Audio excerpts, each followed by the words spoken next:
삼성전자에 대한 리포트가 외국계는 삼성전자 컨센서스가 얼마라고요? 120에서 150조. 하이닉스에 대한 컨센서스는 외국 기준으로 이제 110조에서 140조. 국내 기관은 그거보다 한 10조 이상 빠집니다. 다 좋아요. 그러니까 내년 27년 어떻게 될 것 같아요? 국내에서 가장 삼성전자 높게 부른 친구가 증권사에 있는데 그 친구가 오늘 리포트가 나왔어요. 18만 원. 그리고 올해 예측이 125조인가 그래요. 내년 예측이 거기서 7% 더 올라서 140조였어요. 그게 맞다면 18만 원 근처 갈 겁니다. 매달 10일 간격으로 진행되는 유튜브 무료 특강 아래의 링크에서 신청하세요. 26년 주도주는 어떻게 될 것인가, 이것도 상당히 좀 궁금할 것 같은데 26년 주도주는 어떻게 될 것으로 보시나요? 그렇죠. 26년 주도주는 이렇게 제가 모의 포트를 가지고 말씀을 드릴게요. 일단은 12월 말 기준으로 작년 12월 말 1월 초 기준으로 했을 때 제가 12월 달에 타방송 얘기할 때 반도체는 12월 달 내내 얘기했을 거예요. 한 40%는 포트에 넣어야 된다라고 말씀드렸고, 그리고 나서 계속 그랬으면 어떻게 됐죠? 지금 주가가 올랐으니까 아마 저절로 50에서 한 55%? 많이 쓰면 60%. 그러니까 50에서 60% 사이에 포트가 될 겁니다. 올해 평균을 봤을 때는 그냥 포트 한 50%면 옳게일 것 같아요. 그러니까 이제 더 올라가면은 좀 줄여도 상관없어요. 근데 여기 나중에 또 개인 투자자 투자하는 방법을 말씀드릴 텐데, 문제는 얼마에 14만 원에 파느냐, 13만 5천 원 파느냐, 15만 원에 파느냐, 진짜 18만 원 갈 때까지 무조건 버티느냐, 삼성전자입니다. 하이닉스 무조건 100만 원 버티느냐 아니냐, 이런 거는 무조건이란 말을 하지 마세요. 뭘 판다는 거는 뭐 판다는 거 그거하고 뭐 하겠냐는 거죠. 내가 집을 산다, 전세 갚는다, 그런 정도 말고, 그럼 뭘 판다는 얘기는 장이 전체적으로 안 좋을 것 같아서 절대적인 가격이 빠지니까 현금을 늘린다, 또는 그건 아니야, 장이 전체 빠지는 게 아니라 순환매가 될 것 같아. 지금 갖고 있는 게 너무 많이 올라서 내가 과열이라고 나는 판단이 되는 어떤 기준이 있는데 그거에 한 5개 중에서 4개가 왔어. 그래서 내가 원래 50% 비중을 실었는데 주가가 올라서 65% 됐네? 그러면 그 5% 10%를 줄일 수도 있죠. 그러면 그걸 팔 때 뭘 살 거냐?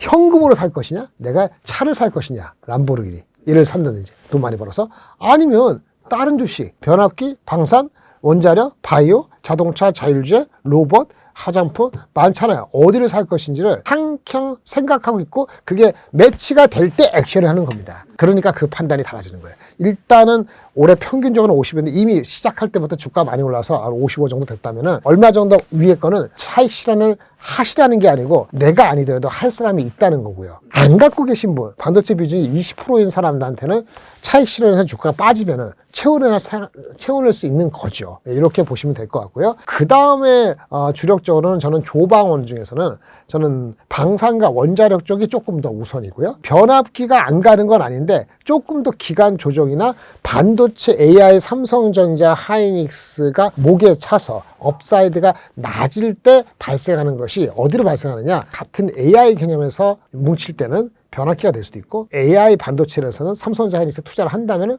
어저께 그저께 발생했죠, 소부장이 될 수도 있어요. 그러니까 변압기냐 소부장이냐 삼성전자 할 때 이게 유동성이 넘쳐를 땐 다 올라가죠. 이게 변압기 반도체 소부장이 다 올라가면 분명히 다른 섹터는 분명히 언더입니다. 근데 지금은 제가 봤을 때는 그렇게는 안 될 것 같아요. 반도체가 이빠이 되고 나서 찾기 위해서는 변압기 소부장 등에서는 우선순위가 있을 것이고, 지금은 반도체 삼성전자 하이닉스니까 소부장이 먼저겠죠. 그리고 나서는 오더를 기다리고 있는, 주문을 기다리고 있는 원자력 정도가 좀 쉬었기 때문에 원자력이 좀 강할 수 있고, 방산도 나쁘지 않다고 보는데 방산은 조정을 받았죠. 근데 여기서 중요한 건 방산은 최근에 트럼프의 행보가 미치는 중기적인 의미를 생각하실 필요가 있어요. 뭐냐, 예전에 미국 대통령에서 5대 대통령의 앞에 이름은 잘 기억 안 나고 무슨 먼로 대통령이 있었어요. 그 먼로 대통령이 1823년에 의회에서 얘기한 것이, 그 당시에는 미국이 독립하고 나서 불과 50년도 되기 전이에요. 그러니까 미국하고 유럽, 서유럽하고 경쟁 관계였을 거 아닙니까? 여전히 서유럽이 상당 부분이 남아메리카, 중미, 이 아메리카 대륙에 식민지가 있을 때였어요. 그러니까 미국이 짜증나는 거죠. 그래서 한 것이, 너네 유럽, 내 서유럽, 나 너네 안 건드릴 테니까 내 앞마당에 있는 거 아메리카는 건드리지 마. 이게 먼로 독트린이거든요. 지금 트럼프가 하는 게 200년 만에 비슷한 거를 하는 것처럼 비춰지고 그런 시그널을 보내고 있다고 해석되고 있어요. 제가 그게 정당하다는 것도 아니고 그렇게 돼야 된다는 것도 아닙니다. 오해하지 마시고, 지금 뭐냐, 이제 베네수엘라 쳤잖아요. 물론 베네수엘라의 그 독재를 쳤고 부정으로 선고됐다고 하지만 그걸 악유하려는 게 아니고, 어쨌든 한 나라의 대통령을 툭 잡아서 가져갔잖아요. 그리고 이제 나오는 게 쿠바, 말하자면 쿠바도 그럴 수도 있고, 심지어 뭐 그린란드 살 수 있고. 이거 무슨 얘기냐, 나의 이해관계 직접적인 거야. 아메리카 대륙이기 때문에. 그린란드도 덴마크긴 하지만 이 아메리카 이 대륙령 있잖아요. 내가 건드리지 말라 이거지. 그건 무슨 얘기냐, 그러면 그걸 봤을 때 베네수엘의 우방인 중국하고 소련이 싫어하잖아요. 난리치죠. 근데 진짜 싫어할까요? 안 그럴 수도 있어요. 러시아의 푸틴 대통령은 우크라이나하고 지금 협상해서 끝내야 돼요. 근데 그걸로 끝이 아닌 거죠. 항상 걱정이 되는 게 왜 평화협정 다음에 그 개런티라라고 우크라이나 젤렌스키가 얘기하겠어요. 자기 뭐가지 날아갈까 봐? 물론 그렇지. 근데 국가가 어떻게 될지 모르죠. 10년 보장? 아니 대한민국도 1950년 뒤 휴전 끝나고 54년 뒤에 우리가 70년 사는 동안에 그게 주한미군이 없었으면 그게 살아남았을 것 같습니까? 그거 쉽지 않았습니다. 아마도 군대 끝나고 나면 30년은 보장을 해야지 기반을 가고 국가가 올라올 수 있어요. 우리도 그가 올라온 게 1950년도에 30년 전에 올림픽 이런 거 하면서 그때부터 이제 독립적으로 북한이 함부로 할 수 없는 나라로 바뀌었는데 그게 30년 걸렸습니다.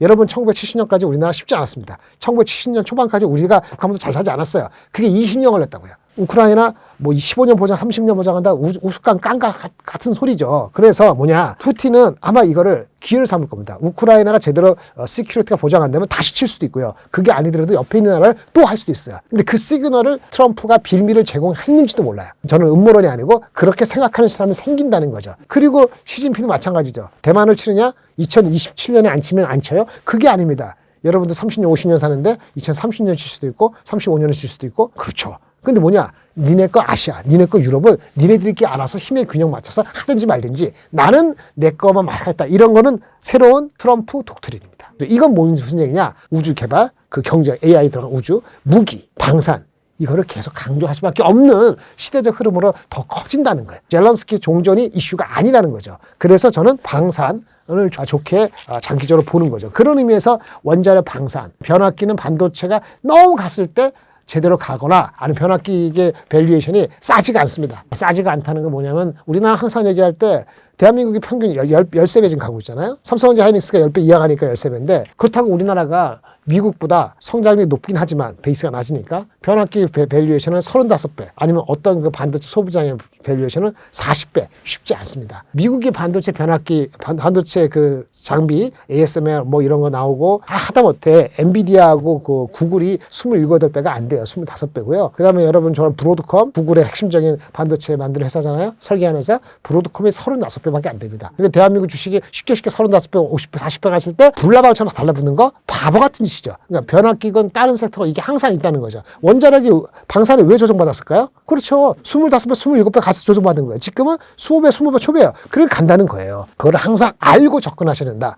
그래서 현재는 삼성전자 하이닉스가 10배 이상 가거나 안 갈 수 있어요. 마이크론에 달려있는데 거기에 따라갖고 보면서 다른 것도 이렇게 빼졌을 때 이쪽으로 가는 거 이거를 같이 가야 됩니다. 제가 말씀드리는데 이거를 매일매일 봐야 돼요. 일주일에 한 번은 봐야 돼요. 돈이 5천만 원 이상이면 일주일에 한 번은 봐야 되고요. 더 많이 들어갔다면 매일 봐야 되고 아무리 자기가 확신이 있더라도 2주는 어떻게 바뀔지 몰라요. 그래서 그렇게 하는 것이 중요하다.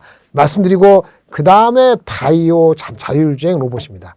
사실은 제가 오늘 6일 날 7일 나오는데 이게 12월 달 나왔으면 거꾸로 됐습니다. 바이오 자율 로봇이 먼저죠. 왜 CES 모멘텀이 있죠? 지금 이건 피크아웃 되려고 그러죠. 다음 주에 JP 모건 헬스 컨퍼런스 있죠? 그럼 바이오가 있어요. 그거는 이벤트성의 수급이 왔다 갔다 하는 게 있습니다. 물론 이 모든 거 관계없이 대한민국 정부에서 코스피 5천처럼 코스닥 1,500 그거에 대한 구체적인 게 뭐 나오면은 갑자기 코스피 많이 올라간 거에 부메랑은 아니더라도 코스닥 쪽으로 갈 것이고 그러면 로봇이건 바이오건 뭐 소부장은 뭐 그렇다 치더라도 이렇게 몰리게 되면 생각이 바뀌는 건데 그게 지금 언제 나올지 모르잖아요. 나오긴 나올 거로 보여요. 제가 다음에 나오면 그게 업데이트 할 때 있을 것 같은데 그 전까지는 단기 모멘텀이 좀 수그러들었기 때문에 바이오 자율주행 로봇이 조그만 주식에 대해서는 한 템포 쉴 때가 됐고 넘버는 로봇이 잘 안 나오니까 바이오는 라이센싱을 하는 일부 종목은 괜찮습니다. 제가 한미약품 좋아하고요. 올릭스 좋아하고 알테오전 좋아합니다. 리가캔도 좋아하고 하지만 아주 조그만 종목들은 쉬어야 되고요. 자율주행 관련 것도 현대오토에버, H만도 다 좋은데 이미 목표주가 괴리가 많이 좁혀졌어요. 그러면 자율주행 관련되고 피지컬 AI 되고 그거의 수혜지는 뭐냐? 자동차 주식입니다. 대형주. 그래서 현대차가 어저께 윗꼬리를 크게 달고 내려왔습니다만은 그때 다시 샀어야 되는 거예요. 오늘 다시 올라가죠. 현대차 같은 경우는 그 미국이나 그러니까 자동차 업계에서 살아남을 이렇게 3-4개 안에 들어간다는 기본 개념을 갖는다면은 북밸류가 0.8에서 계속 있진 않을 거예요. 지금 0.8 정도가 4%에서 32, 0.8이 안 돼요. 0.75명 PBR로. 그러면 이게 1배로 가면 44만 원이니까 애널리스트 목표 주가가 1배 좀 못 미치는 거니까 거기까지 가는 여정에 초입에 들어있다고 봅니다. 초입이니까 급격히 갈 수도 있고 또 쉴 수도 있어요. 그런데 아까 말한 것처럼 HL만두라든지 현대오토에바라든지 기타 등등 여러 가지 얘기하는 그런 것들이 무표주가 이미 갔기 때문에 오히려 대장주가 쉬었다. 그런 측면에서 어저께 본 뭐 보스턴 다이내믹스가 하는 거 그거 엄청난 이펙트입니다. 보스턴 다이내믹스가 해서 뭐 수려하게 뭐 솔짓하고 키가 190대 놀라게 하고 이런 개념이 아닙니다. 거기 핵심이 뭔지 아세요? 그 머리에 해당되는 건 아까 말한 것처럼 구글의 딥마인드랑 같이 해서 거기에 추론 모델을 가져온다는 거고요. 그 다음에 까부치킨 해가지고 엔비디아의 칩을 다 가져와서 한다는 거잖아요. 그 효과가 엔비디아도 추론형 그 모델을 만들었잖아요. 그게 알파 마요라고. 그런 것도 이제 결국은 다 자동차에 입혀지기 때문에 현대차의 앞날이 이전보다는 분명히 좋아졌다고 볼 수 있어요. 그래서 스몰캡보다는 라지캡 이렇게 보는 거죠. 그렇게 말씀드리고 나면 현금이 없을 수도 있습니다. 그러면 안 돼요. 그럼 현금이 없어지면 어떤 돈발 변수가 생길지 몰라요. 다 좋아하지만 그래서 현금은 여러분들이 전문 투자가라면 5% 10%만 가지고도 할 수 있어요. 근데 5% 10%를 매일매일 트레이드 할 수도 있다는 생각을 갖고 자기 이게 전문 분야에 대한 5% 10%예요. 그렇지 않은 분들이 많이 계시잖아요. 그럼 조금 장기적이 되는데 주가가 빠져서 물타기가 장기 말고 진득하게 할 수 있는 자기의 노하우가 어느 섹터별로 잘하는 섹터가 저보다 있을 수 있겠죠. 그런 분은 뭐 한 10%로 갖고도 돼요. 근데 그렇지 않은 상당 부분 8알에 해당하는 여러분들은 그렇게 시간을 내기가 어려울 수 있어요. 아침 저녁 방송 듣기도 어렵고 3개 이상 듣기도 어렵죠. 이런 분은 현금이 한 20% 있어야 돼요. 20% 없음으로 인해서 없어서 다 처박혀갖고 업사이드 주가 올라갈 때 좋은 것보다는 없음으로 인해서 기회를 놓치는 게 더 많기 때문에 20% 하고 나면은 이걸 구성하면 반도체 50, 원자력 방산 변압기 20, 그 다음에 60, 70이죠. 그 다음에 15 하면 65고 바이오 자동차 하면은 15 하면은 80이니까 20% 되는 거죠. 한 섹터 더 5% 더 실으면 예를 들어서 방산 변압기 그러면 현금 15% 주는데 그 이상 줄이려는 유혹을 떨쳐야 된다. 그때는 이미 나뿐만 아니라 딴 사람도 이미 실어놨다. 오늘도 아침에 보면은 2%까지 가다가 0.5% 갔다가 이게 난리치잖아요. 그 중에서는 어느 섹터를 잡느냐가 다른데 자율주행차가 관련되는 거를 어저께 내려갈 때 샀으면 더 좋은 거죠. 근데 반도체 같은 것도 오늘 아침에 샀으면 또 물리는 거죠. 이런 거기 때문에 그 포트의 여유를 가지려면 현금의 여유는 20% 정도는 있어야 되고 자신 없으신 분들은 한 30%는 항상 유지하시는 것이 필요하다. 이렇게 말씀을 드리면서 주도주까지 다 말씀을 드렸습니다. 6월 정도에는 피크아웃이 올 수도 있다라는 말씀을 주셨는데 그럼 이 아까 말씀 주신 포트폴리오 전략에서 리밸런싱을 그때쯤 또 한번 하면 좋을까요? 리밸런싱은 매주 하는 겁니다. 자주 봐야 돼요. 어느 그 사람이 있으면 그 사람이 딴 데 가서 하는 똑같은 얘기를 들으라는 게 아니고 주기적으로 그 사람을 따라다녀야 돼요. 그게 모시기 무슨 이사, 모시기 본부장 있잖아요. 자기가 맞다고 생각하는 사람들 주기적으로 따라다녀야 돼요. 고정 프로를 따라하는 게 편하긴 하겠죠. 그리고 또 한 가지. 무조건 그 사람하고 반대되는 성향의 사람을 하나 더 갖고 있어야 돼요. 이 사람은 매번 따라가지 않더라도 주기가 자기 고정 한 2번 한다면은 그 반대되는 의견 계통에 있는 사람도 한 번 정도는 들어야 돼요. 그러니까 2대 1의 비율로서 그 2명을 갖고 가야 돼요. 액션은, 리밸런싱 액션은 한 달에 한 번 할 수도 있고요. 진짜 말씀드린 3개월, 6개월 꽤나 메이저하게 할 수도 있어요. 그렇게 다이내믹하지 않으면 좋겠죠. 머리 좀 안 아프고 메이저 할 수도 있다는 마음 자세를 가져가야 된다. 그게 제 답입니다. 앞서 이제 반도체 외에 이제 원전, 방산 이쪽을 좀 주목해 보라 하셨는데 두산 에너빌리티가 또 최근에 급등이 한번 나왔었습니다. 두산 에너빌리티는 또 어떻게 보고 계신가요? 두산 에너빌리티 좋은 주식이죠. 그저께도 그 테슬라 XAI하고 가스터빈 뭐 이렇게 오도 받았다 그런 얘기도 나왔잖아요. 이게 좋은 주식이에요. 근데 얼마까지의 시계열을 땡길 것이냐는 건데 애널리스트 얘기는 전반적으로 28년 정도 땡기는 거예요. 땡길 수 있죠. 그게 안 땡겨지면 목표 주가가 10만 원 이상 가기 어려워요. 그러니까 처음에 먼저 갔다가 주문이 좀 정체되고 안 나온다라는 생각이 난 게 가을 때부터. 근데 가을 지나고 겨울, 연말에 그 주문이 나올 수 있다라는 게 12월, 1월 사이에 있을 수 있다는 게 원래부터 그런 계획이었어요. 근데 이제 올라가는 거예요. 주문이 확인되니까. 그러니까 선순환으로 다시 접어들었다. 긍정적으로 봅니다.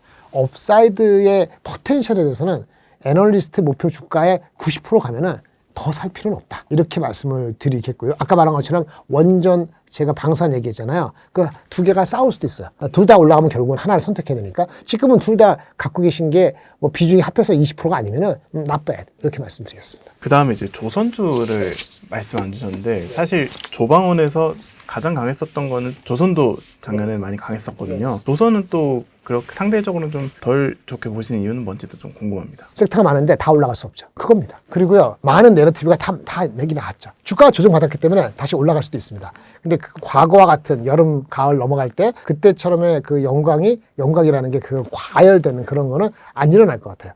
당분간은. 밸류가 싼지 비싼지 모르겠어요. 이거는 미국하고의 구남 이런 게 현대중공업하고 하나오션 쪽인데 이 구남은 말이죠. 뭐 아니면 뭐예요. 그러니까 코스트가 먼저 들어가고 비용이 먼저 들어가고 나중에 ROI는 진짜 5년 이후에 나올 수도 있거든요. 근데 지금 내러티가 땡겼단 말이에요. 그래서 밸류가 싼지 안 싼지 잘 모르겠다는 거예요. 그러면 조금 편한 거는 LNG 관련되는 건데 그거는 탄력이 그렇게 세지는 않죠.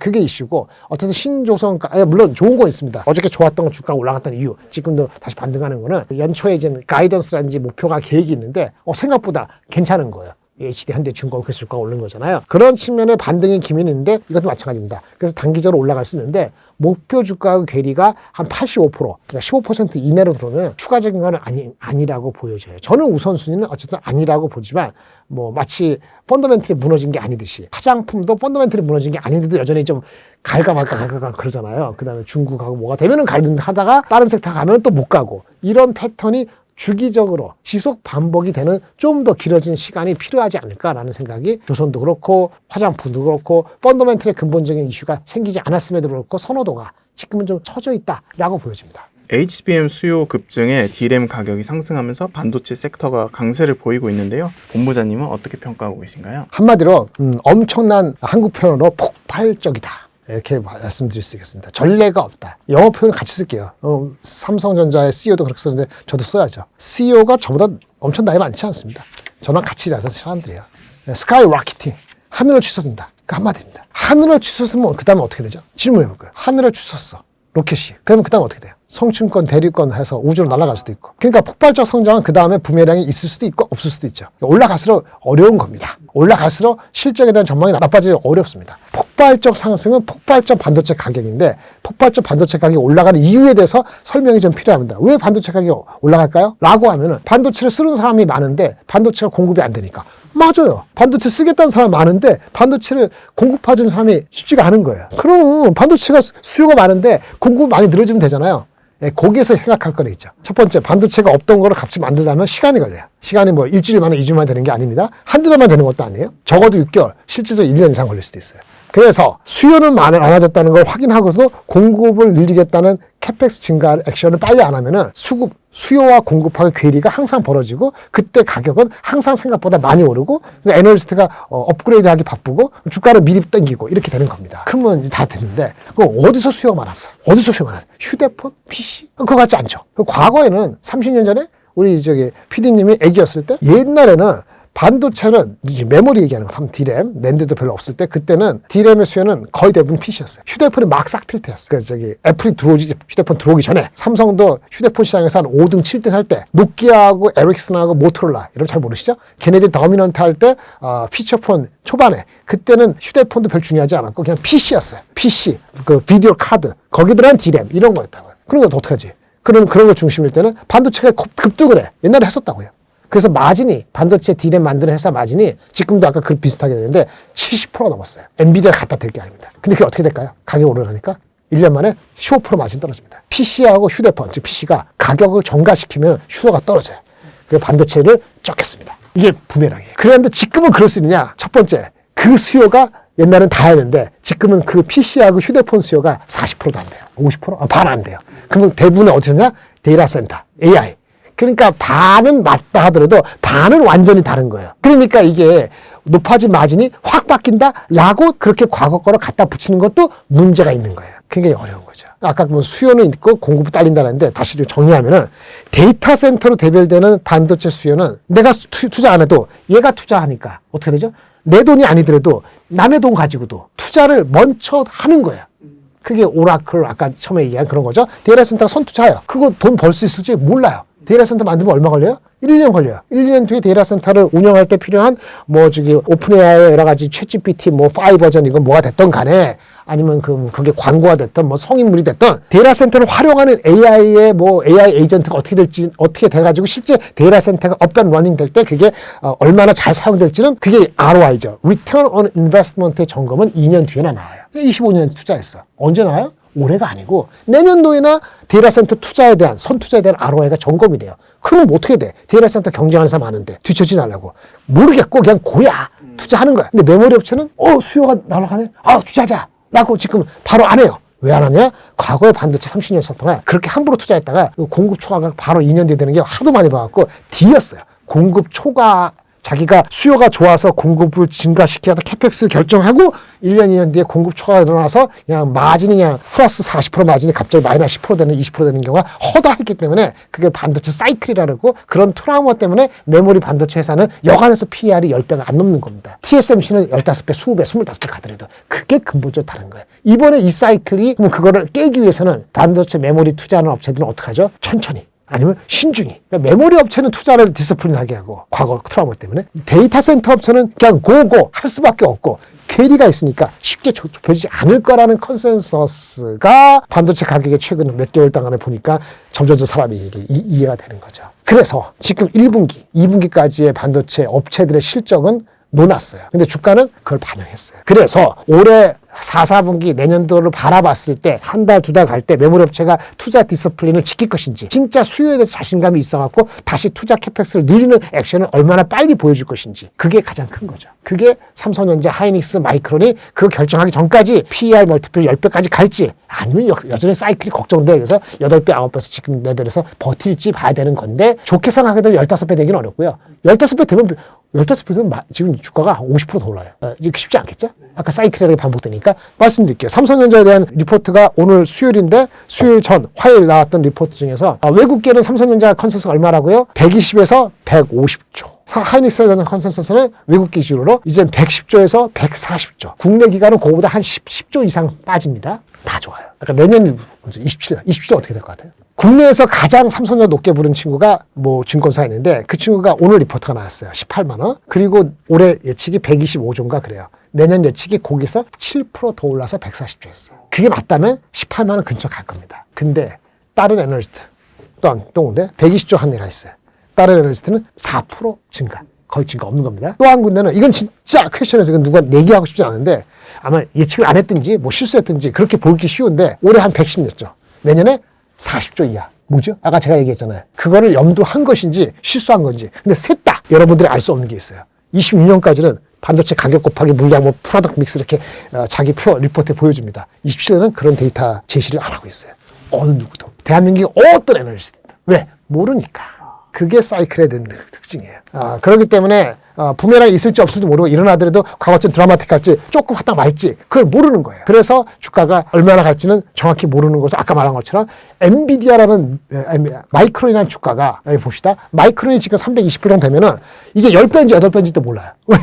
이 시장 전망이 왔다 갔다 사람마다 다르기 때문에 10배일 수도 있고요. 8배일 수도 있어요. 10배에서 한 9배 정도 되는 것 같다. 그러면 마이크론이 언제까지 얼마 15배도 간 적 있어요. 18배. 왜 간지 아세요? 이게 너무 안 나와갖고 주가가 버텨갖고 간 거지. 뭔 얘기인지 아시겠죠? 어닝이 망가져서 나오는 PER 15 말고 정상적으로서 10배 넘는 경우가 많지가 않았어요. 그러니까 이번에 만약에 이익이 계속 올라간다 치면은 아마 300한 6, 70불 되더라도 11배 정도밖에 안 될 수도 있어요. 그럼 새로운 영역이 되는 거예요. 그래서 마이크론이 350불 이상 되는지가 중요해요. 350불 이상 되면은 분명히 10배 넘은 거거든요. 그러면 사이클 주식에 하나 이정표를 세우는 거예요. 마이크론이 10배, 11배 되면은, 또 더 가면, 그러면 삼성전자 하이닉스는 이전에도 참 최근에 했지만은 손에 손잡고 뭐를 넘어서 올림픽 그 노래처럼 같이 가는. 근데 삼성전자 하이닉스가 마이크론보다 더 마이크론이 9배, 10배, 11배 갈 때 우리가 먼저 10배, 11배, 12배는 갈 가능성은 저는 낮게 봐요. 한국 회사기 때문에. 물론 변화했습니다. 오늘 녹화하고 있는데 금요일 날, 목요일 날 삼성전자가 20조 정도가 아니고 보통 컨센서스 오늘 20조 발표했어요. 24조 나온다든지 뭐 17조 나올 수도 있습니다. 내일 발표될 실적이 됐어도 어제까지도요. 삼성전자 실적이 컨센서스가 20조 정도 됐거든요. 많이 올라가서 22조도 있습니다. 근데 17조도 있어요. 뚜껑 알아봐야 돼요. 근데 내용도 알아봐야 돼요. 왜? 이게 적게 나오는 게 메모리 가격 이슈인지 아니면 비메모리, 파운더리가 여전히 적자가 많아서 그런 것인지 아니 휴대폰이나 다른 쪽의 이슈인지 적게 나오더라도 많이 나와서 22조 나오면 예상됐네. 그러면 좋지. 그러면 1분기 전망이 높아지겠지. 1분기 전망이 20조 초반에 했던 사람들은 전부 다 20조 중후반은 되니까 곱하기 4개 하면 어떻게 되죠? 그럼 120조는 기본에 나오는 거야. 그러면 120조 기준으로 애널리스트 평균 목표 주가가 한 16만 원, 17만 원 있으니까 갈 수도 있죠. 그렇게 되더라도 PER이 10배 넘지는 않아. 10배 근처 가는 거죠. 근데 마이크론이 보면서 마이크론보다 덜 가니까 마이크론이 10배 가는지 보면서 같이 가겠지. 그런 게 있는 거고 하이닉스는 미국에 상장하는 이슈에 대해서 공시를 오늘 이제 하는데 내일 여기에 올려갈지 나서 할지 모르지만 공시를 ADR을 추진한다는 게 확인이 되면은 그거에 대한 믿음이 엊그저께 반영되는지 모르지만 더 갈 수 있어요. 하이닉스가 80조, 한 달 전에 85조일 때 PER 8배면 70만 원이었어요. 근데 지금 만 100조 이상 나오잖아요. 그럼 어떻게 하죠? 같은 8배에서도 80만 원 갈 수 있죠. 근데 100만 원 갈 수 있느냐? 조금은 다를 수 있죠. 근데 이런 얘기를 합니다. 타방에서 저를 본 사람들은 야 김장현 씨 얼마 전에 그 하이닉스 100만 원 목표 주가 나왔을 때 그 말도 안 되는 소리를 했다며. 말도 안 되는 거 맞아요. 다시 한번 말씀드리는데 100만 원을 부는 게 중요한 게 아니고 거기에 대한 리즈닝을 됐냐 이거지. 그 모 증권사에 100만 원이 나왔을 때 한 달 전은요. 그 100만 원 목표 주가 했을 때 그 친구가 얘기하는 올해 20년도 하이닉스에 대한 영업이익 전망은 고작 75조였어요. 컨센서스가 70조일 때 75조를 부르면서 75조에 100만 원을 부른 거고요. 어저께 외국인이 나왔을 때는 외국인에서 140조, 120조 부르면서 100만 원, 90만 원 나온 거예요. 한 달 사이에 다르다는 거죠. 그러니까 그건 다른 거죠. 그러니까 주가가 70만 넘어가는 거예요. 그거 다른 거 쫓아가지 못하면서 뭐 이거니까 안 가고 그런 무식한 얘기를 하지 마시라 이거예요. 그러니까 지금은 80만 원, 왜? PER 8배로서 실적이 예전에 75조 부른 거 2개월 전에 그 100만 원 부른 그 친구가 75조 갖고 100만 원 부르면 말이 됩니까? 그럼 그 친구는 앞으로 그러면 120조 부르면 그러면 한 140만 원 부르게?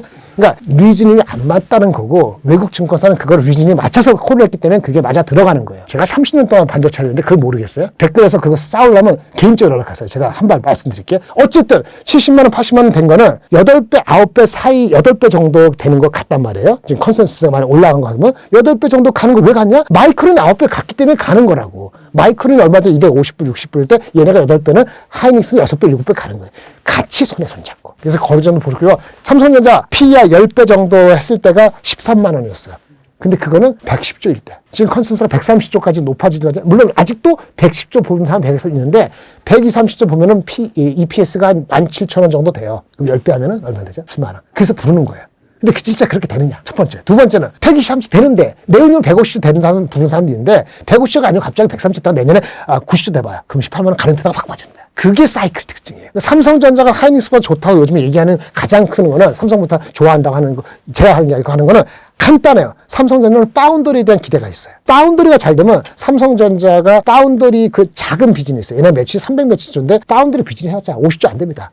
근데 40조밖에 안 되는 그거를 적자가 5%, 10% 정도 돼. 40조 되는 게 흑자를 전환하면 되면은 흑자 전환대를 보는 사람도 있잖아. 그러면 밸류에이션이 이거는 PER 10배가 아니고 20배가 될 수도 있거든요. 그럼 작지만은 밸류가 애딩 될 수 있어요. 이게 지금 14만 원에 포함되어 있을 수도 있고 안 될 수 있어요. 그거까지도 봐야 되기 때문에 그게 뭐 아니면 도가 되는데 삼성전자 그런 기대가 있고 하이닉스는 메모리만 하다 보니까 삼성전자가 지금 9배, 10배 갈 때 하이닉스는 그 밑에 8배, 7.5배 머무는 거예요. 그 차이를 벌어지게 하거나 아니, 삼성전자 하이닉스가 좁혀져갖고 하이닉스가 삼성전자 비슷하게 가는 거는 HBM에서 노미넌타가 계속 보여줘야 되는데 요즘에 삼성전자가 수율이 좋아졌나 하잖아요. HBM4에서도. 그러다 보니까 이 괴리가 다시 벌어져서 삼성이 좀 앞서 있고 하이닉스가 낮고 이렇게 되는 거예요. 그래서 이런 게 복합적으로 하는데 복잡하죠. 당연히 복잡해요. 이것만 전문으로 하고 삼성전자 하이닉스에서 여러분들은 60%, 70% 살 수 있지만 기관 투자가들은 아무리 좋아도요. 한 종목에 30% 갖고 삼성전자 하이닉스 70% 사는 사람은 아주 조그만 자회사 말고 이름 있는 자산은 그렇게 못해요. 이런 자산을 투자하잖아요. 지금 언더퍼폼이에요. 왜? 삼성전자 하이닉스 아무리 좋아도 60% 못 씹습니다. 그래서 대안으로 뭐 소주부나 사고 하는 거예요. 그러니까 어떻게 삼성전자 하이닉스의 어니에 대해서 더럽게 예민합니다. 그리고 이렇게 제가 얘기하는 것보다 더 심하게 계산해요. 그러니 여러분들이 흥분해서 살 때는 웃길 가능성이 있고 안 그럴 때 그럴 수 있는 거죠.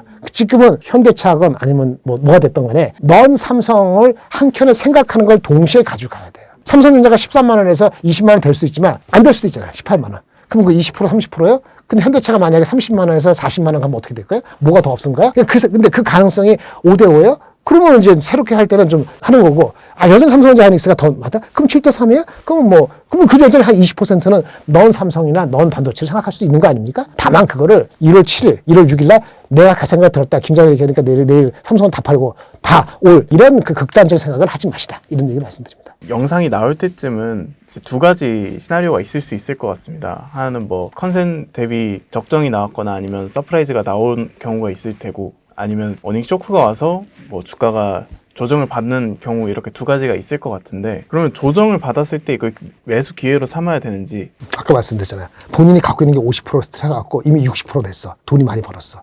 더 쉴 필요 없죠. 아까 꺾이는 거는 아까 두 가지라 했죠. 잠깐 다시 또 까먹었어요. 예. 그러면은 그게 펀더멘털적 이슈가 돼서 추세가 바뀐다. 기술적으로는 이평선이 무너지면은 내가 아니라 딴 사람이 이슈를 할 수 있어요. 내가 많이 먹었으면 그렇죠? 이 실현할 수 있죠. 같이 동참해서. 근데 그 추세가 바뀔 정도가 되는 거는 이평선 하나, 그 다음에 EU가 돼야 되는 거죠. HBM4가 잘 되는 줄 알았는데 삼성전자 수율이 아니야. 파운더리가 뭐 수율이 좋아서 그 흑자 전환의 가능성이 좀 높아질 것 같은 이번 적자지만은, 근데 그것도 퀘스천이야. 그러면은 이 실현을 좀 더 크게 할 수 있겠지. 그거예요. 근데 삼성전자 하이닉스가 근본적으로 완전히 꺾이면은 한국장이 안 되는 거니까 갑자기 50%에서 60% 뭐 갖고 있는 비중을 갑자기 30% 줄이는 그런 액션을 할 정도의 과감한 사람은 내일 모레 실적이 20조가 아니고 18조 5천 19조 나온다 해서 그렇게까지는 아닐 것 같아요. 하지만 얼마든지 한 3%에서 5%는 빠질 수도 있고요. 또 오를 수도 있어요. 그거는 이제 그런 영역에 들어간 거예요. 그리고 아까 말한 것처럼 팔 때 내가 이거 장이 안 좋으니까 현금으로 가질지, 장은 크게 많이 빠질 것 같지 않으니까 다른 섹터, 자동차가 됐든 아니면 방산이든 우주가 될지 이런 섹터로 좀 가져가야 돼. 돈이 없어, 현금이. 그럼 삼성전자 많이 올랐으니까 하이닉스를 좀 팔 수 있잖아요. 그게 비밀가 될 수 있죠. 나랑 그렇게 하는 그런 이유가 있어야 돼요. 팔 때. 뭔 얘기인지 아시겠죠? 예. 요런 거를 두 개를 안고 나서 해야 되는 거지, 그게 없는 상태에서 그때그때 즉흥적으로 하면은 좀 생각보다 많이 변동성이 있을 수 있다. 본인한테 이렇게 말씀드리겠습니다. 다음으로 궁금한 게 반도체 소부장에 대해서 좀 궁금합니다. 먼저 전공정 장비주들의 전망은 또 어떻게 보고 계십니까? 전공정 장비주라면 이게 소부장. 투자를 많이 한다면 뭐가 먼저 할까요? 장비죠. 투자를 많이 한다면 장비예요. 투자를 많이 한다고 얘기 안 했죠. 근데 왜 갑자기 장비가 올라갔을까요? 투자를 많이 할 수가 없다. 돈을 더럽게 많이 버는데 반도체 갖다 쓰는, 엔비디아는 자기네가 갑이니까 그렇게 영향을 덜 받고, HBM4도 자기네밖에 안 쓰니까 삼성하고 하이닉스 했을 때 갑을 관계해서 자기네가 의대지는 않을 거 아니에요. 그런데 그렇지 않은 업체, 델 컴퓨터, 여러분 휴대폰 PC 바꿀라요? 델 살려면 가격 올리잖아요. 걔네 의리라고. 삼성전자 하이닉스, 걔네 코스트에서 PC에서 코스트에서 10%였는데 반도체가 갑자기 20%가 돼. 그럼 가격을 10% 넣어서 10% 올려? 그럼 판매가 어떻게 돼? 콜 때리졌잖아요. 계속 쌓이면 어떻게 되죠? 반도체 쓰는 PC가 휴대폰 업체건 아니면 데이터 센터 업체죠. 약하는 고리는 압력을 주거나 달래겠지. 아니, 마이크론한테. 그럼 삼성전자 하이닉스 마이크론도 무작정 투자를 안 할 수가 없다? 그런 논리가 부르륵 언제? 하루 만에, 이틀 만에 일어나는 거예요. 그렇게 일어날 때 주가는 날아가는 거예요. 그래서 그거 언제 어떻게 하느냐, 미리 공부하고 알고 있었어야 돼요. 그러니까 어떤 서플라이 체인에 뭐가 있는 걸 미리 벌써 있어야지, 이렇게 발표하면 아침 10시하고 12시가 다르게 투자를 할 수 있어야 돼요. 대부분 어렵죠. 그래서 어려운 거예요. 그래서 어려우니까 삼성전자 하이닉스 붙들어 있는 거예요. 하시는 한번. 그래서 장비가 오르는 거예요. 그런데 소재하고 그건 어떻게 되냐? 소재는 평탄하게 가는 거예요. 공부를 해야 돼. 소재의 변화가 필요하고 생산을 많이 해야 되거든요. 보세요. 삼성전자 하이닉스가 지금 출하량이 늘어서 실적이 좋은 게 아니고 가격이 프라이스가 올라서 그런 거예요. 물량이 늘어나냐? 늘어나지 않아요. 많이. 그러니까 소재가 이럴 때는 덜 올라가겠지. 그 다음에 요즘에 소부를 같아하고, 또 하나 반도체 개통에 얘기하는 거, 빅테크랑 관련되는 거, 요즘엔 조금 주춤한데 PCB 업체들 많이 갔죠. 10월 11월에 소부장이 쉴 때, 전통적 소부장이 아닌 PC가 많이 갔어요. 뭐가? 두산은 그렇다 치더라도 이수페타시스 요즘 조정 받았죠. 대덕전자, 신텍 많이 갔죠. 신텍은 다르죠. 신텍은 삼성 하이닉스 하는데 대표적인 PCB 이수페타시스라는 두산 같은 경우는, 두산은 PCB들하는 동반적층이라는 원재료를 만드는 회사고, 그 다음에 이제 PCB 자체만 이수페타시스는 PCB죠. 이수페타시스는 두산은 어떻게 하죠? 삼성하고 관계없어요. 삼성에서 고객이 아니라고. 걔 누구예요? 이수페타시스는 다이렉트로 걔네만 고객은 아니지만 이수페타시스는 가장 큰 고객이 구글이에요. 구글의 TPU, 거기 들어간 PCB, 얘네가 공급하는 커스터머, 얘네들한테 가장 중요한 커스터머예요. 아마 매출이 한 30% 될 것 같은데, 그 다음에 두산 얘기했죠. 두산은 그 PCB 업체, 이수한테 팔죠. PCB 업체에 거기 동박 적차는 원재료 만드는 회사예요. 근데 이게 웃긴 게 동박 원재료인데 나중에 다이렉트 커스터머 중에 하나가 가장 큰 데가 어딘지 아세요? 엔비디아예요. 그래서 엔비디아하고 구글하고 브로드컴 관련되면은 이게 이수페타하고 두산이 많이 간 거고, 삼성전자 밑에 삼성전자 하이닉스가 투자를 하느냐 안 하느냐 관계없이 멀티플이 더럽게 높게 올라간 거죠. 그러니까 다른 소부장이 쉴 때, 다른 삼성전자 하이닉스가 그렇게 투자를 적절하지 않을 11월까지. 근데 바뀌었죠. 반도체가 올라가니까 이쪽이 붙은 거잖아요. 12월 중후반부터. 그러니까 더럽게 많이 올라가는 거, 주가가 12월 중후까지 올라갔던 두산, 이수페타시스는 딱 보니까 이수 봅시다. 이수가 주가가 지금 좀 꼬꾸라졌는데 좀 내려왔는데, 내려가기 직전에 브로드컴하고 똑같이 갑니다. 왜? 브로드컴의 TPU를 만드는 회사인데, 브로드컴의 주가가 40몇 배 가다가 35배로 떨어졌거든. 근데 얘가 40배 갈 수 있어요? 근데 다른 주가로 봐야 되는 거예요. 다르게 움직이는 겁니다. 같은 AI라고 하더라도. 그래서 장비가 가고 소재가 쉬고, 아까 PCB가 먼저 갔다가 지금 조정받고, 더 빠지면 다시 들어올 거예요. 왜냐면은 PCB도 결국은 아까 구글이라든지 엔비디아의 거기 PCB 이런 거 바꿀 때 거기도 이제 네트워크 기술이 더 중요한데 네트워크 스탠다드가 바뀌고 있어요. 그럼 거기에 대한 PCB의 요구 사항도 바뀌기 때문에 결국 수요가 좋아져요. 다만 주가의 레벨 밸류에이션 레벨이 먼저 선행했다 내려갔다 이걸 같이 봐야 되는 거예요. 이게 다 보셔야 됩니다. 제가 다른 방송에서 얼마 자주 뵐지 모르고 저도 이제 연초에 무슨 개편이 많으니까 어떻게 될지 모르지만 제가 더 자주 나올 수 있는 거면 아마 이거를 진짜 전문가를 하려면 일주일에 2번은 봐야 돼요. 절대로 한 번 내지는 2주에 한 번 갖고는 못 따라갑니다. 지금까지 본 거는 여러분들 운이 좋아서 한 거지 그 이재명 정부가 한 것도 중요하지만 반도체가 너무 포장하고 나서 한 거지 여러분들 실력으로 한 게 아니라는 걸 아셔야 됩니다. 2020년 직후에 올라간 것도 여러분 실력이 아니에요. 운칠 기삼이 아니고 운구 기이일 이렇게 되는 건데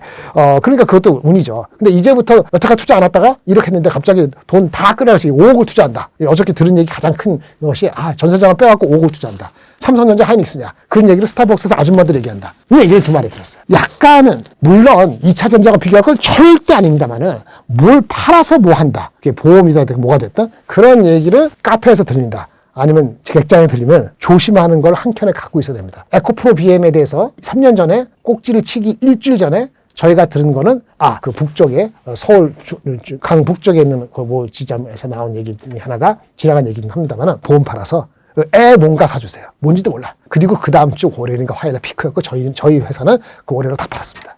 그때는 근데 2차 전지는 넘버가 안 나 120. 그러니까 이거 다른 거야. 다른 거지만 과열의 조짐이 있는 것도 맞아요.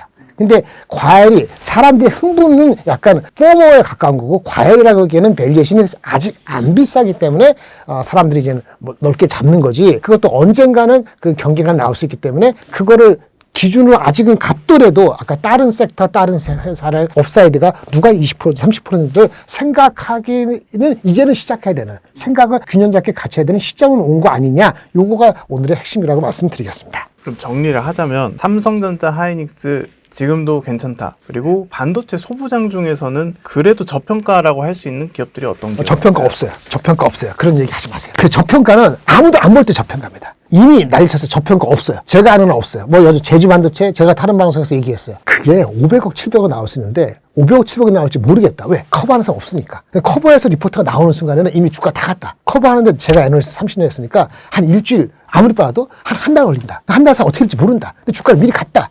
PE가 20배면 20배까지 준다면 조금 더 갈 수 있는데 나는 안 따라가겠다.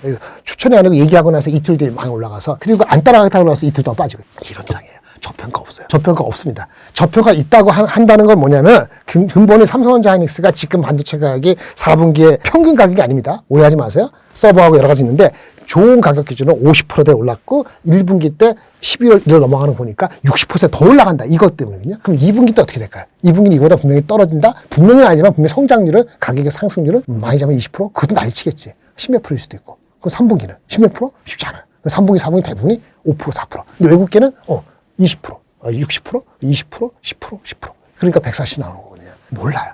외국계 제가 첫 직장에 외국계 가는데 논리가 중요하기 때문에 나중에 트레이드라도 높잖아요. 높게 유지합니다. 그래서 외국계는 항상 높은 거예요. 근데 꺾을 때는 어떻게 하는지 아세요? 얘가 모건 스탠리, 윈터 이즈 카밍, 그 사람 참 웃긴 짱구인데 한참 내려갈 때는 거꾸로입니다. 내려가는 논리 잡으면은 확 이렇게 합니다. 하이닉스에 대해서 그렇게 하던 친구가 지금 145주를 불렀어요. 하이닉스를. 가장 높은 게 모건 스탠리거든요. 145주를 나오면 반도체 가격이 60% 오르고요. 1분기 때. 그 다음에 30% 가고 20%가 10% 가서 가격 상승률이 올해가 작년 대비했을 때 120% 올라요. 그렇지 않으면은 캐파가 증가돼야 되는데 캐파가 단기적 증가할 방법은 없어요. 그래서 그건 27년이에요. 그러니까 20년 땡겨야지 목표 주가 많이 나오거든요. 그런 식이에요. 올라갈 때 많이 올라가고 내려갈 때 내려가는 거예요. 국내 애널리스트는 그게 통제가 되기도 하고 아니면 걔네들이 어그레시브한 성향이 외국과 달라서 저는 외국 다 해봤으니까 그게 쉽지가 않아서 그런 차이가 있어요. 여러분들 봤을 때는 날아갈 때 외국인이 만든 것 같고 또 무너질 때는 외국인이 비난하고 싶은데 외국인은 전화 못하죠. 그러니까 애꿎은 국내 애널리스트가 자꾸 난리치는데 그래서 외국계 콜에 대해서 내려갈 때도 조심해야 되지만 올라가는 거 콜도 무조건 믿으면 안 돼요. 방향성은 걔네가 먼저 알릴 수 있어. 빅테크의 흐름을 한국 애널리스트 더 먼저 알거든. 근데 올릴 때 내릴 때 그 델타의 다른 점은 그런 성향의 다른 점도 아셔야 되는 거예요. 그게 무슨 얘기냐? 삼성전자 하이닉스가 완전히 오버가 되기 전에 다른 서플라이 체인에서의 언더가 있느냐는 건데 그게 무섭게 한 며칠 사이에 다 없어져요. 주가 올라가 보세요. 거의 없어요. 진짜 만약에 밸류가 여전히 10배, 11배 이하면 제가 본 거는 가장 여전히 장비 중에서 싼 거는 기껏해 15배. 피아 15. 그게 뭐 있었던 게 아직도 여유가 있습니다라는 게 이틀 전에 얘기한 게 있는데 지금 올랐어요. 테스 장비 이런 거. 싼 건 없다고 얘기를 해야 되는 거. 싼 게 있으려면은 삼성 하이닉스가 투자 계획을 공격적으로 얘기하면서 그럼 장비업체한테 언제 그 오더가 오겠어요? 올 말, 내년도. 그러니까 애널리스트 업그레이드. 지금 실적 기준 싼 게 없고 실적의 전망이 27년에 얼마나 올라갈 수 있는가를 생각하는 시기에 한 번 더 빅 웨이브가 올 수 있어요. 그래서 내려갈 때 사야 되는데 얼마나 내려갈 수 있을 풀백이 나올 것이냐? 그걸 감당하기 어렵죠. 그거는 요 짧은 시간 어렵고 아까 말씀드렸지. 그 얘기 하려면은 제가 개인 채널 하든지 매일 봐야 돼요. 그 안에는 전달할 방법이 없습니다. 지금 질문을 했기 때문에 그러고 만약에 한미반도체 이렇게 하면 그 하나 종목만 가지고도 5분 떠들어야 되잖아요. 10분. 그러니까 어려운 거예요. 애널리스트가 업데이트를 그 자주 하느냐? 못해요. 한미반도체 왜 올라간지 아세요? 업데이트 하는 사람 없으니까. 업데이트 하는 사람 없는 이유가 뭔지 아세요? 한미하고 애널리스트가 전부 성향이 안 맞고 많이 싸웠거든. 업데이트가 안 돼. 업데이트가 안 되기 때문에 빨리 안 되기 때문에 기회예요. 근데 그건 기회이자 리스크예요. 제가 이틀 전에 말씀드린 게 한미반도체 달라지는 것 같습니다. 라고 했는데 리포트가 업데이트가 안 된 거란 말이에요. 근데 업데이트가 되면 높아지겠죠. 왜 올라가죠? 마이크론 잘 되니까 마이크론이 한비한테 가장 중요해요. 삼성 하이닉스보다. 그럼 삼성전자도 들어갈 수 있다. 삼성전자 이번 제품에 들어갔다. 그런 루머가 일주일 돌았거든요. 일주일 돈 거, 그거 하는 거 저하고 얘기 안 하면 다른 사람들 그 얘기 하던가요? 그럼 여러분 잘 모르잖아요. 근데 주가는 아름아름. 왜? 그럼 그런 게 들어가면은 지금 업데이트 한 데는 뭐 실적에 대한 전망이 30%는 갈 수 있어. 과거 흐름 보니까 겐터로 보니까 그 정도 가. 그러면 이미 땡기는 거란 말이에요. 미리 땡겨서. 그러면 이제 그리고 나서 나중에 다 알고 나서 리포트 나올 때는 뭐가 싸겠어요. 그냥 적정하게 간 거지. 이런 패턴이기 때문에 쉽지 않습니다. 그래서 전체적인 장애 하루하루 어려울 때는 그냥 ETF를 사는 게 맞는데 ETF는 덜 먹죠. 어쩔 수 없어요. 왜? 내가 사고 싶지 않은 것도 다 들어있으니까. ISC 들어있고, 리노드 들어있고, HPSP 들어있고, HPSP가 성공했을 것 같아요? HPSP 어저께 괜히 올랐어요? 오늘 10몇 프로 빠지죠? 왜? 저기 그 대주주가 팔았거든. 근데 어제 종가보다도 훨씬 낮은. 그거를 개별주로 어떻게 알아? 그걸 하기 위해서 에버리지 아웃 해갖고 ETF를 사는 건데, 항상 중요하지. ETF 살 때는 장비주, 무슨 AI 뭐 장비주면 필요 없는 주식 중에서 어느 게 크게 히트가 아니고 망가질 수 있는가를 봐야 되는 거고, 15개, 여러분 그거 공부할 정도로 아세요? 아니, 그러니까 삼성은 사는 거야. 그러니까 삼성전자와 하이닉스보다 괴리가 확실히 벌어졌을 때, 그때만 사용하는 게 그거예요. 아니면 장비주를 사더라도 진짜 쌀 때 아무도 사가지고 한 3개 종목을 진짜 6개월 버틸 생각으로 가면은 그래요. 그러면 한번 크게 먹을 수 있어요. 근데 그게 버틸 수 있냐 이거지. 그만큼 공부했냐 이거지. 쉽지 않습니다. 그래서 장은 5천을 갈 수도 5,200 갈 수도 있고 4,000쯤 해당하다가 한번 내려갔다 갈 수도 있고 아무도 몰라요. 하지만 환율이나 여러 가지 아까 봤을 때 1분기를 지나는 시점 2분기 가면 갈수록 밸류에이션 멀티플은 좀 수그러들고 좀 더 재면서 가다 보니까 반도체 삼성전자가 비중이 절대적인 게 맞는 게 맞지만 다음에 뵐 때까지 그렇다 하지만 다른 옵션도 생각하면서 가는 행동들을 여러분들이 하든 안 하든 다른 그 기관 투자가들은 하기 시작하는 시점이 됐다. 요거를 말씀드릴 수 있습니다. 마지막 질문으로 오늘 이야기를 다 듣다 보면 그래도 지금이 비싼 거 아니야? 하는 고민이 드실 것 같거든요. 영상을 보실 시점에서는. 비싸다는 시점은 뭐로 보냐 이거지. 두 가지지. 비교할 대상이 있거나 스스로 과거랑 비교하는 거죠. 아까 말씀드렸잖아요. 한국의 과거는 9배에서 13배였다. 그리고 13배 근처되면 5천에서 5천 초반 되면 13배다. 삼성전자 하이닉스가 130조, 100조 정도 하는 것이 더 올라가기 전 이 정도면은 대충 13배 근처는 간 게 5천 넘어가면은 13배 넘었거나 왔다 갔다 하는 거예요. 과거를 그래도 피크 싸냐 안 싸냐. 그 다음에 상대적으로는 5년간 우리가 4년간 뒤지다가 작년 하반기에 해서 미국하고 따라잡았어요. 3, 4년간 뒤진 거 따라잡아서 이제 동등하로 우리가 조금 앞설라 그래. 그런데도 여전히 미국은 22, 3배고 우리는 13배야. 그럼 그거 어떡하지? 그거잖아요. 그러면 이제 심각해지는 거예요. 그럼 우리가 이 괴리가 얼마만큼 좁혀져야 되는 것이냐.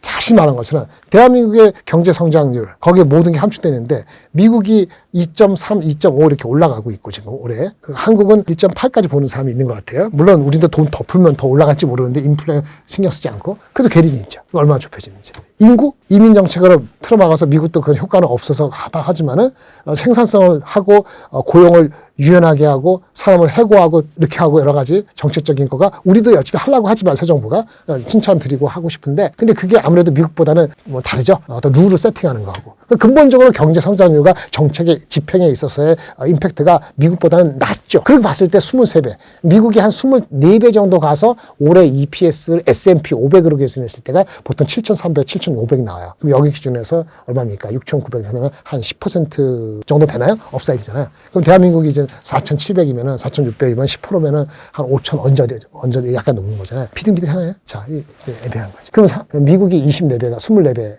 24배가 다시 24배라 우리 13배가 5,000 해놓고 저기가 24배가 7,500 해놓고 그게 적당하냐 이거지. 방법은 미국이 적당하냐 봐야지. 미국은 10년물 국채 수익률 역산을 하면은 그 PER이 24배가 나와요. 24배에다가 EPS 맞으면 아까 7,600이 나온다 그랬고, 대한민국은 우리가 오픈 마켓이기 때문에 그렇게 할 수는 없거든요. 우리 과거 패스턴들은 열사를 뚫는 리에이팅 되느냐 이런 거기 때문에 아주 큰 변곡점이 5,000에서 나오는 거예요. 그걸 이 정부가 알아서 예측했을까? 그건 아니에요. 운이 좋았어요. 운이 좋은 게 운치 기사하면 딱 맞는 것 같아요. 삼성전자 하이닉스가 이렇게 빅정품 아니었으면 아무리 정부가 뭔 짓을 하더라도 이렇게까지 오지 못해요. 정부의 노력이 없다는 게 아니고 그거가 핵심이 아니었다라는 얘기를 한다면, 그게 힘치러 오른 다음에는 그 내재적인 게 올라가야 돼요. 인구, 노동 인구의 효율성, 이런 거, 정책의 좀 더 효율성. 한마디 말할게요. 용인의 그 반도체 짓는 거 잘 안 되고 있죠. 뭐 전력이 안 돼서. 그거 많이 들으셨을 거예요. 근데 얼마 전에 보니까 제가 어느 특정 지역을 얘기하는 게 아니고 용인이 그러면 아니면 전력이 남아도는 곳으로 가자. 뭐 이런 얘기 나온다는데 거기에 전력이 남아도는지 잘 모르겠어요. 그 반도체 아시는 분들은 그게 쉽게 되는 게 아니거든요. 정책의 집행에서 리즈닝이 있어야 되는데 때로는 리즈닝보다는 다른 게 앞서서 나가는 경우도 있어요. 그러면 컴퍼티션 측면에서 그 타이밍을 왔다 갔다 하는 순간을 놓쳐요. 그런 거 봤을 때 우리가 미국만큼 정책의 일관성, 무식한 트럼프가 같지만 그런 게 일관성과 그 임팩트가 우리가 미국보다 앞서지 않다 하면은 이 23배 거의 반 정도 밸류에이션의 멀티플의 격차가 갑자기 좁혀질 수 있는지는 잘 모르겠어요. 그러면 저는 대동소이하다 봅니다. 물론 지금 최근에 올라간 거 삼성전자가 드라마틱하고 스카이락을 좋긴 하지만 그것이 이 올라온 각도를 더해서 미국에 간 투자가들이 한 뭐 30%가 한국에 그것 때문에 돌아온다? 그래서 환율이 내려가고 그 정도로 펀더멘털이 갑자기 개선된다? 폭이 엄청 개선된다? 그렇게 낙관만 할 수 있을지는 잘 모르겠어요. 그렇게 됐으면 좋겠어요. 됐으면 좋겠는데 그게 단기적으로 일어날지 라고 잘 모르겠어요. 여러분 질문이 그러면 지금 싸냐 했을 때 그러면 그 두 가지 측면을 다 고려해야 돼요. 우리의 과거, 그다음 미국과 상대적인 거 신중히 보시면은 답이 애매하죠. 그러면 결국은 종목이에요. 그럼 삼성하이닉스, 마이크론, 샌딕스도 많이 올랐네. 그럼 아주 길게 보면은 엔비디아의 그리는 세계 이렇게 봐야 되는 거예요. 저는 참고로 여러분 얘기한 저는 테슬라보다는 엔비디아를 좋아하고요. 엔비디아를 사시려면 지금 사셔야 되는 거고, 만약에 이게 40불 돼서 산다면은 뭐 더 올라갈 수도 있지만 좀 많은 걸 놓쳤을 것 같아요.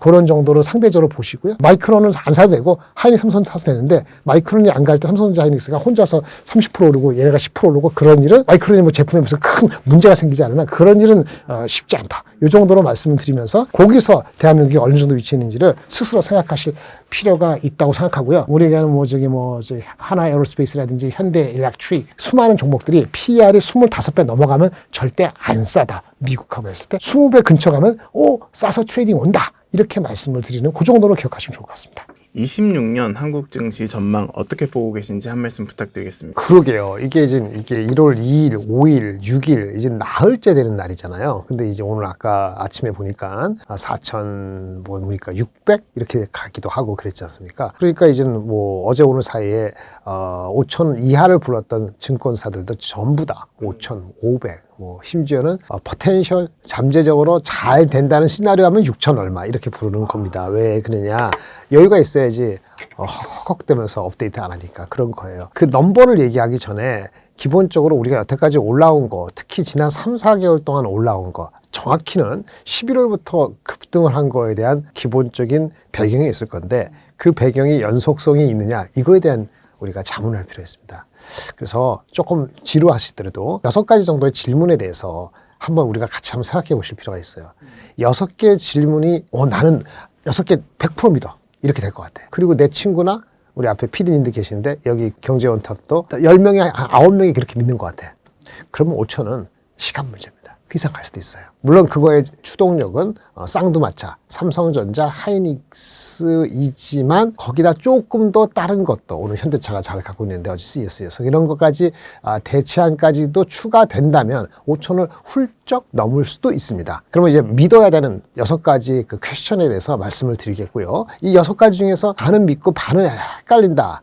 라고 하면은 5천 이상으로 가는 또는 5천을 가는 여정이 있어갖고 다소 시간이 걸릴 수도 있습니다. 6가지가 무엇인지 처음부터 하겠습니다. 몇 가지가 있는데 매크로적인 측면이 있고 AI에 대한 얘기 있고요. 그 다음에 한국만의 이슈 이렇게 3가지로 구분할 수 있습니다. 첫 번째 매크로에 대한 얘기는 미국 시장이죠. 그러니까 미국 시장이 안 갈 때 한국이 갈 수 있냐 이런 얘기잖아요. 미국이 잘 안 가도 한국이 갈 수 있습니다. 근데 그 괴리가 계속 일어날 수는 없지만은 갈 수는 있어요. 근데 그래서 미국이 무너지지는 말아야 돼요. 그러니까 미국이 무너지면은 5% 10% 빠지면 한국의 절대적인 주가도 올라가는데 힘이 벅차게 됩니다. 첫 번째 가장 중요한 그 전제는 미국의 경제가 골디락스 경제가 유지되느냐. 골디락스는 뭡니까? 뜨뜻미진하다.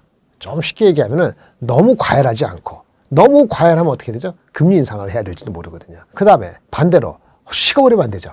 그래서 어이구 경기가 침체네, 불이렇게 금리 인하를 빠르게 빅컷 50bp 0.5%포인트 이하 이런 식으로 하게 될 정도로 경기가 안 좋은 양극단, 뭐 K도 K 경제라는데 이 정책도 양극단에 어디를 해야 될지 모르는 상황이 오면은 그건 골디락스 벗어나는 거죠. 그렇지 않고 중간 정도의 적정하게 경제는 탄탄하면서 금리 인하를 안 하는 건 아니야. 왜? 인플레는 잡히는 것 같은데 고용이 조금 신경 쓰이네. 사람을 해고하지도 않고 뽑지도 않아. 근데 어느 식 갈지 몰라. 고용만 와치하면서 경제는 튼튼하니까 어느 정도 그냥 유지하자. 이런 정도가 금리 인하 한 번 내지는 두 번. 그리고 골디락스 경제. 이게 첫 번째 조건입니다. 길게 얘기했는데 사람들이 믿는 것 같죠? 예, 현재 그렇습니다. 두 번째 질문은 그 연장성산인데 미국이 인플레 우려가 현재 없죠. 별로 없는데 인플레 우려가 다시 부상한다면 언제쯤 부상할 수 있을까요? 신경을 건드릴까요? 인플레가 다시 우려돼 라는 거에 있어갖고 페드 연준은 파월 의장은 뭐라냐면 1, 4분기에 한번 신경이 쓰이는 게 나타나겠지만은 그 다음부터는 둔화돼서 신경 안 쓰게 돼요 라는 얘기거든요. 골디락스가 계속 이어지는 거에 끝판왕이 인플레 없어요 라고 2분기부터는 펴진다는 얘기예요. 이거 믿으십니까? 라고 했을 때 저는 노란 줄을 했어요. 인플레 우려가 1분기에 나타날지 2분기에 나타날지 3분기에 나타날지 모르겠는데 일단은요. 인플레는 한 번 정도는 나타날 수도 있다고 보여져요. 왜? 인플레는 기업들이 관세 영향으로 가격을 높이는 전가를 다 못했어요. 한 20% 30%밖에 못했거든요. 그럼 그 사람들이 관세 인상으로 인한 가격이 올라가는 거를 코스트를 어떻게 부담할까? 자기네가 흡수했어요. 흡수를 안 한 것처럼 보이는 이유는 뭔지 아세요? 관세 인상한다고 작년 4월부터 했잖아요. 그리고 나서 직후에 엄청 많이 미리 땡겨서 수입을 했어요. 그러니까 지금 갖고 있는 재고가 아직은 떨어지지 않았어요. 그러니까 관세 인상을 가격으로 전가시키지 않아도 되는 그 물량으로 팔고 있단 말입니다. 근데 그게 한계가 있겠죠. 결국은 이제 어느 정도의 재고가 떨어지는 순간에는 관세 인상분을 가격에 전가시키지 않게 되면은 상당 부분의 업체들이 자기네 코스트 부담으로 마진이 내려갑니다. 뭐 그렇게 할 것 같아요? 여러분 그렇게 하시겠어요? 물론 트럼프가 뭐라고 하니까 어쩔 수 없이 계속적으로 관세 인상분을 품고 마진의 압력을 받으면서 갈 수 있어요. 그러면 인플레 우려는 안 나타나는 거지만 기업들은 이익 성장률이 생각보다 나쁘게 나올 수 있습니다. 그게 아니고 정상적이라면 관세 인상분을 언젠가는 인플레가 야기가 될지 않나 모르지만은 가격 인상으로 전가시킨다는 건데 그게 이제 사람마다 다른데 이 그 물량이 재고가 떨어지는 그 시점이 1분기일 거다라고 생각하는 것이 이제 누구죠? 파월의 얘기인데 제 생각에는 1분기가 아닐 수도 있다고 봐요. 그래서 2분기, 3분기, 여름 지나갈 때까지는 인플레 우려가 반영이 눈에 안 보이더라도 인플레 우려가 정점을 지났다고 그렇게 단언할 수는 어렵다라고 봐서 이게 제가 퀘스천 마크 황색입니다. 시장은 그렇게 믿고 싶어 하는 것 같아요. 인플레 우려는 크게 아닐 거다라고 믿는 것 같습니다. 세 번째 질문. 역시 미국인데 지난 11월 달에 한번 그 단기 유동성 자금 이슈, 물론 셧다운이 되면서 11월 달에 그게 일어났었죠. 그때 이제 단기 유동성 자금 부족해서 뭐 어떻게 된다 그렇게 하면서 그 가장 약한 고리였던 그 비트코인이 주가가 흔들렸죠. 물론 그 전에 금이 한번 흔들렸고 비트코인 흔들리고 11월 말인가 언젠가 그때 그 주가도 한번 흔들렸잖아요. 그렇게 단기 유동성의 위기가 또 나타날 수 있느냐는 얘기죠. 나타날 수도 있어요. 금리 인하를 못 하거나 안 하거나 어떤 기업이 IPO 하는데 자금을 확 끌어당기면서 다른 쪽의 자금이 부족하는 그런 단기적인 영향이 있을 수도 있는데 요거에 대한 세 번째에 대한 질문은 트럼프가 어떠한 수단을 하든 간에 틀어막는다. 유동성 위기를 어떤 식으로? 감세를 하는 거예요. 세금을 감세해주고 그 다음에 여태까지 그 뭐죠? 우리 들어왔던 관세로 들어온 3천억 불인가 이거를 국민들한테 10만 불 이하, 1억 이상, 1억 이하 되는 사람들이 한 1억 1천만 명 되거든요. 1억 1천만 명. 그 사람들 주면은 감세해가지고 그 효과하는 거하고 그 다음에 관세를 리베이트를 해갖고 국민들 나눠주는 거. 요런 거 하고 그 다음에 또 뭐 이제 레귤레이션을 좀 완화하는 거 하면은 누구 에스티메이션은 각각 0.3, 0.3, 0.4 이렇게 해갖고 그거만 가지고 1% 포인트의 경제 성장률을 이끈다고 그렇게 나와 있어요. 그러면 아마도 경제 성장률은 파월이 얘기한 2.3% 2% 이상, 요 정도 레벨이 아니고 훨씬 넘는 2% 중후반 이상으로 경제가 오히려 과열될 수 있지 유동성 위기는 안 나타날 가능성이 있다. 저는 그래서 세 번째는 아마도 트럼프가 틀어막기 때문에 이슈가 안 될 거다라고 보여집니다. 그래서 세 번째는 저는 오케이. 네 번째는 이제 AI하고 반도체 넘어가겠습니다. AI가 작년에 이제 오픈 AI가 이슈가 돼서 투자 과열이다, 아니면 돈이 없다 이렇게 얘기하잖아요. 이거는 100% 자신은 없는데 어저께 CES 나오는 거 보고 봤을 때 우리가 AI가 과열이라고 하는 거는 두 가지인데요. 첫 번째, 내 돈 아니고 다른 돈 가지고 쓴다. 왜? 시장이 클 것 같으니까. 다른 돈, 그러니까 우리가 그냥 OPM이라고 하세요. Operating Profit Margin, 영업이익률. 그게 아닙니다. Other people's money. 딴 사람 돈 갖고 투자를 엄청나게 많이 하니까 우리 투자자 입장에서는 뭔가 문제가 있을 수 있으면 어떻게 되냐 이런 걱정하죠. 그게 대표적인 게 비상장인 오픈AI. 그 다음에 상장되는 선에서 많은 빚을 갖고 있는 오라클. 그리고 뭐 흔히 얘기하는 작은 GPU를 데이터 센터를 임대해주는 코어웨이브, 네비우스 이런 회사거든요. 가장 약한 고리. 이런 것들이 그래도 계속 투자를 하는 거는 시장이 크고 뒤처지면 완전히 자빠지기 때문에 투자 못해서 자빠져 죽나, 투자하다가 타서 죽나, 어쨌든 간에 그냥 가야 된다, 고고. 이런 것 때문에 투자 과열이라는 거의 우려지 AI 자체의 기술 자체에 의미가 없다는 그런 버블은 아니거든요. 어쨌든 그런 약한 고리가 있는 투자 그쪽에서의 투자 과열 우려는 계속될 거예요. 계속 되는데요. 이게 해결이 될 수 있다고 그런 조짐, 해결에 대한 기미, 그런 거에 대한 기대를 할 수 있는 요인이 뭐냐? 그게 AI 비서하고 피지컬 AI, 자율주행 로봇입니다. 이것이 빨리 확대되면요, 우리가 이제 생성형 AI를 해서 문자, 텍스트하고 영상 올리고 하는 이런 오픈 AI하고 엔트로피익의 지금 그런 레벨의 AI가 아닌 내 비서처럼 내가 문제를 얘기하고 내일 얘기하더라도 오늘 얘기한 걸 다 기억해서 찰떡같이 알아듣고 그래서 계획도 세워지고 그다음에 어저께 그 CES에서 얘기한 것처럼 피지컬 AI가 되는 거죠. 그래서 추론형 모델이 나와서 엔비디아에 나온 게 뭐예요? 알파 마요인가요? 그렇게 해서 자동차의 자율주행을 하는 그런 모델을 만들고 거기에 들어가는 칩이 제슨 토르라는 게 더 들어가고 현대자동차도 이미 늦은 거긴 하지만 FSD하고 견줄 수 있는 거를 엔비디아하고 같이 해서 엔비디아의 칩을 쓰고 그리고 머리에 해당되는 두뇌에 해당되는 거는 구글의 딥마인드 거를 쓰고 그렇게 해서 만든 아틀라스의 그 로봇을 가지고 그거를 생산 현장에 투입해 갖고 가는 거, 이게 피지컬 AI잖아요. 그러니까 AI 비서하고 피지컬 AI로 가는 속도가 얼마냐, 이게 너무 추상적이겠는데 전 세계 휴대폰이 한 12억 개 팔고 PC가 노트북이 한 3억 7천만 대 팔고 TV가 뭐 2억 5천만 대 팔려요. 거기에 AI 비서 역할하고 그거 별로 없죠. 그렇죠? 그게 얼만큼 빠르냐 이거죠. 그게 26년에 일어날지 27년에 할지 모르겠는데 그거에 대한 속도고 그런 속도가 빨라짐으로 인해서 생성형 AI로는 뭔가 부족한 그거에 대한 수요에 대한 가능성이 보이면 이것도 파지티브죠. 제가 퀘스천 마크 한 건 작년 말까지 CES 하기 전까지 퀘스천 마크였는데 오늘 보니까 피지컬에 가는 것이 어느 정도 속도를 갈 수 있을 것 같아서 투자 과열도 어느 정도 식을 수도 있다고 보여집니다. 그리고 이제 그 다섯 번째, 삼성전자, 하이닉스, 마이크론, 오늘 샌디스크 이러는 거죠. 한마디로 어쨌든 반도체는 노났다. 다릅니다. 노났다는 과거고 노난다는 현재고 노날 것이다 미래잖아요. 과거, 현재, 미래를 다 하느냐?